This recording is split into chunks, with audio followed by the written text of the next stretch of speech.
আজকে ঢাকা ভার্সিটিতে প্রোগ্রামে আসলাম, এসে নাচলাম, খুব ভালো লাগছে। তো আমরা নর্মালি ইউটিউব দেখে নাচ শিখি বা হচ্ছে আমি একটু পারি, তো আমি ওদেরকে একটু দেখায় দেই, যেই স্টেপগুলো ওদের একটু কঠিন লাগে সহজ করে দেওয়ার চেষ্টা করি।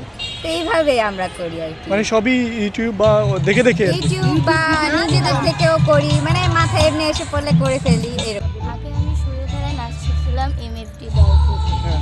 আমাদের টিচার আমাদের শেখাতো, সেখান থেকে ইউটিউব দেখে আমি ওদের নাচ শেখাই। আমি আমাদের বড় সিনিয়র যারা তারা ছোটদেরকে শেখাই। এখন আপনারা কতজন আছেন নাচ করেন?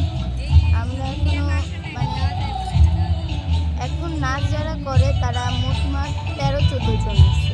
আচ্ছা, একটা দল তৈরি হয়েছে আপনাদের, তাই তো? আপনারা এখন এটা নিয়ে বিভিন্ন অনুষ্ঠানে যান। জি। আমরা চাই যে আমাদের সাংস্কৃতিক আরও মানে আমাদের প্রতিষ্ঠানটা আরও বড় হোক। আমরা হচ্ছে সবাই সুবিধা বঞ্চিত শিশু। আর আমাদের এখানে যে আজকে যে পয়লা ফাগুনের যে অনুষ্ঠানটা হলো, সেখানে আমাদের 11টা শিশু নাচ করলো। ওরা আসলে সবাই নাচ শিখে, বিশেষ করে বড়দের ছোটদের শিখায় দেয়, যে ফারজানা আছে, খাদিজা আছে, এরা শিখায় দেয়। আর এরা শিখে ইউটিউব থেকে।